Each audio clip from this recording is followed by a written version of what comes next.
Fatou. Bonsoir Mamadou. Et merci d'avoir répondu favorablement à notre invitation. Merci. Vous signez une tribune à la suite des propos du président Macky Sall repris par la presse lors de la remise du rapport de l'IGE. Le chef de l'État a fait ce que vous appelez un vibrant plaidoyer pour la parité dans les plus hautes institutions de l'État. Pourquoi cette euphorie du caucus parité ?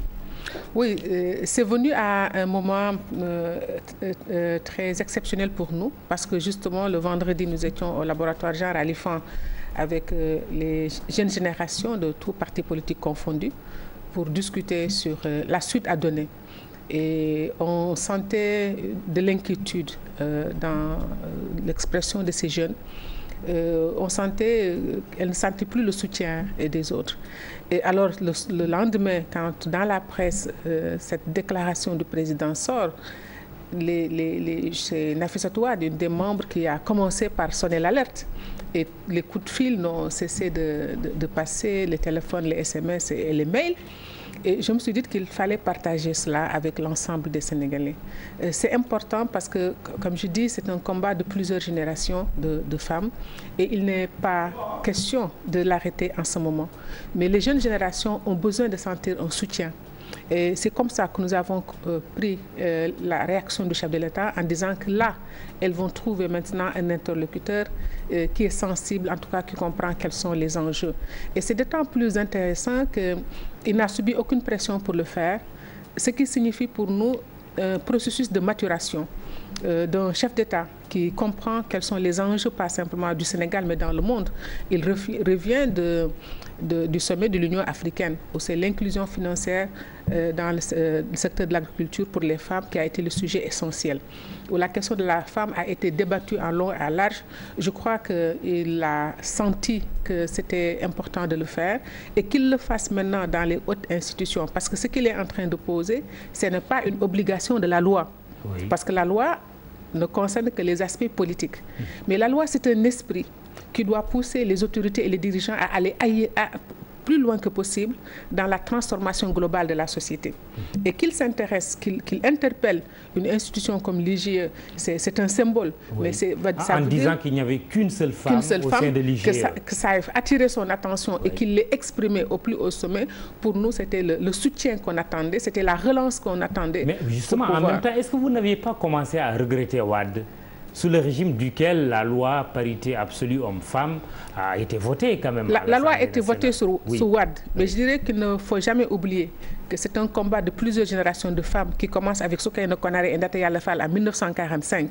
Parce que quand la France a donné le droit de vote aux femmes, aux citoyens sénégalais, ils avaient exclu les femmes noires. Et ce sont ces deux femmes qui se sont alliées pour dire qu'on passera sur le cadavre des Français si jamais les Noirs sénégalaises n'allaient pas voter. Donc pour dire que si on remonte le plus loin possible, et ça a été un combat dans la pour les femmes au niveau de ces instances, Wade a été une personne que Aminata Mbengue l'a rappelé ce jour-là, qui a permis aux femmes d'aller le plus loin possible par rapport à l'époque qu'il vivait. Et le président Macky Sall aussi ne doit pas faire moins que Wade. C'est ça. D'ailleurs, lui-même l'a dit, parce qu'il a revendiqué en disant qu'il félicite son prédécesseur, mais à la réalité, il a été le premier à l'appliquer. Donc, si vous vous souvenez, il a revendiqué le fait d'avoir appliqué cela. Et nous, ce que nous voulons, c'est simplement l'encourager et l'exhorter à aller dans cette direction-là. Et puis, il y a quand même un symbole qui s'exprime à travers l'IGE, institution prestigieuse qui a été dirigée par Nafi Ngom Keïta,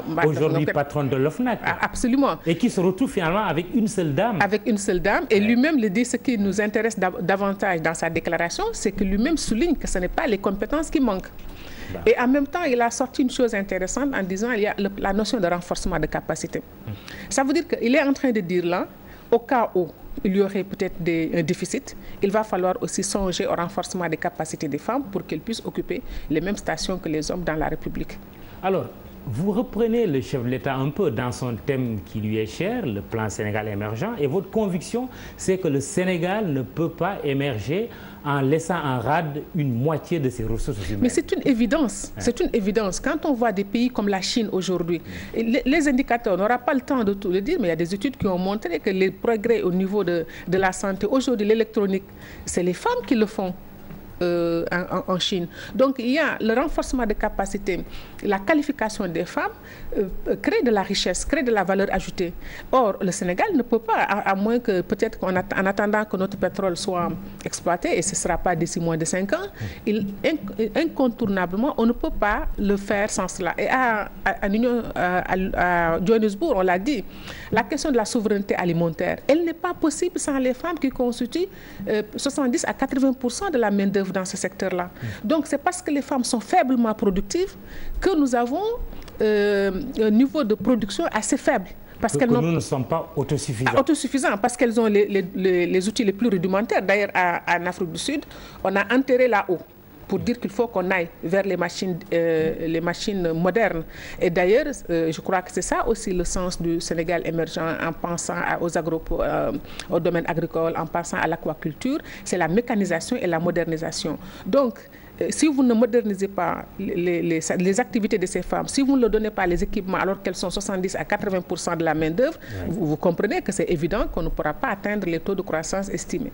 Alors, dans votre contribution, vous montrez une courbe avec un faible pourcentage de nomination de femmes au Conseil des ministres au cours des 5 dernières années, des relevés effectués par le laboratoire genre de l'IFAN que vous dirigez, une façon pour vous de réclamer plus de femmes dans les hautes instances des institutions? Ben absolument, pour question de justice, pour question d'équité, mais c'est aussi pour question d'efficacité.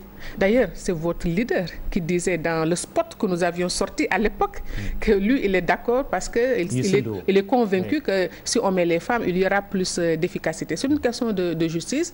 Ce n'est pas normal que sur les nominations à jour, parce que nous faisons le relevé trimestriel, c'est-à-dire tous les mercredis, nous notons.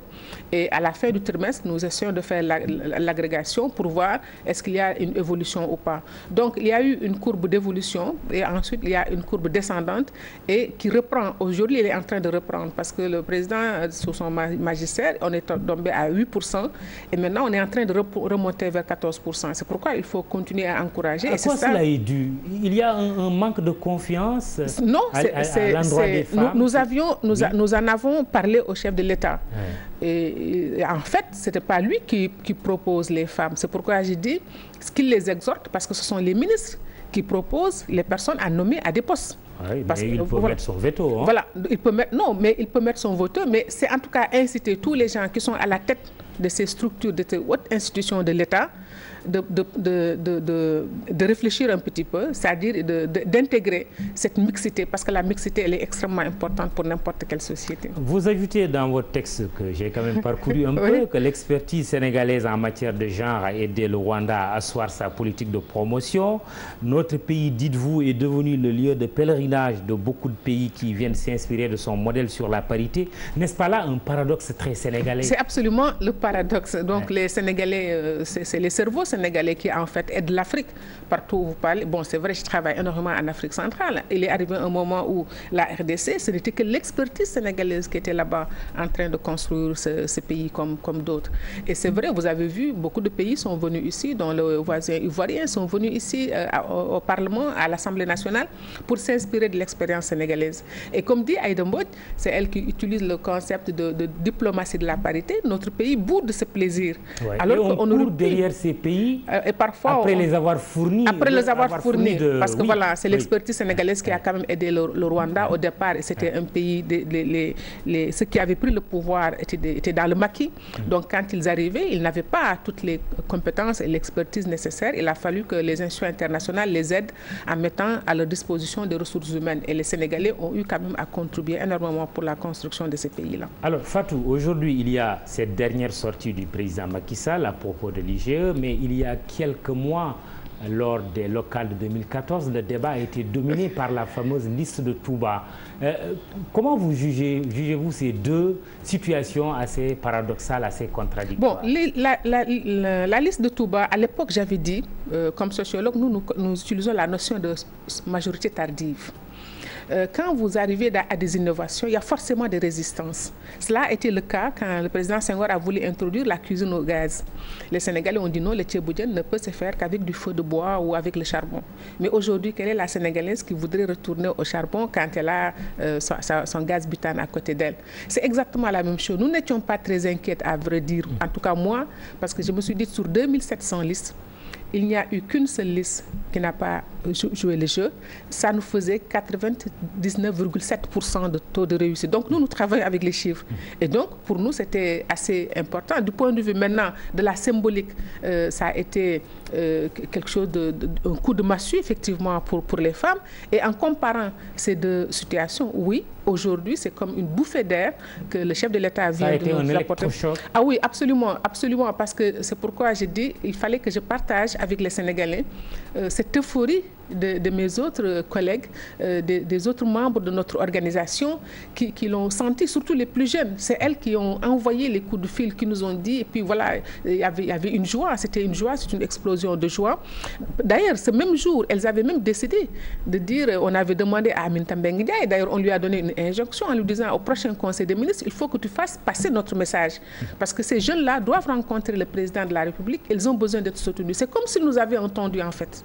Alors, une façon très subtile, pour ne pas dire très féminine, de mettre un peu de pression sur le président de la République. Mais ma dernière question, c'est que le rapport de l'IGE, justement, épingle à nouveau plusieurs entreprises de l'État, parlant de dysfonctionnement et parfois même carrément de mauvaise gestion, voire de détournement. Vous dites alors, responsabilisez-nous, les femmes, et les choses iront mieux?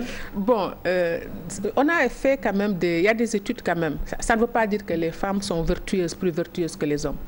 Mais le mode de socialisation fait qu'il y a davantage de femmes qui ont plus peur de l'opprobre. Donc, parce que la honte, elles ne peuvent pas l'assumer parce que c'est toute une famille qui est derrière elles. Ouais, et nous avons quand même vu des femmes ces dernières années aller en prison aussi. On le sait, je dis dans la majorité. Elles ont été socialisées pour être quand même plus prudentes. Et nous avons eu à faire, d'ailleurs dans le laboratoire, j'ai eu à avoir un mémoire de maîtrise sur le style de management des hommes et des femmes. C'est des styles tout à fait différents. Le problème, c'est de prendre, la question, c'est de prendre le meilleur de chaque côté. C'est vrai que des femmes à des postes-là font des choses avec beaucoup plus de conscience. Et ça, c'est Djiboka qui nous le disait, que toutes les femmes qu'il a aidées à mettre à des postes de responsabilité lui ont donné plus de satisfaction en termes de gestion financière. Donc oui, le président de la République n'a qu'à essayer les femmes. Nafi Ngom Keïta fait du très bon travail. C'est la raison pour laquelle aujourd'hui elle est à l'OFNAC. Elle est attaquée de temps en temps. Oui, mais ce n'est pas grave. Ce n'est pas grave. L'essentiel, elle fait correctement son travail. Ben, voilà, une piste de réflexion. En tout cas, merci Fatou Sow Sarr, sociologue et coordonnatrice du caucus Femmes Leaders. Chérif, je te rends l'antenne. Merci de nous avoir suivis ce soir. Mardi, demain, vous avez rendez-vous avec Antoine Diouf. Bon dogu et bonsoir. Bonsoir Mamoudou Barakane, merci beaucoup. L'antenne, je la prends avec plaisir pour annoncer la suite de votre programme sur la télévision Futurs Médias.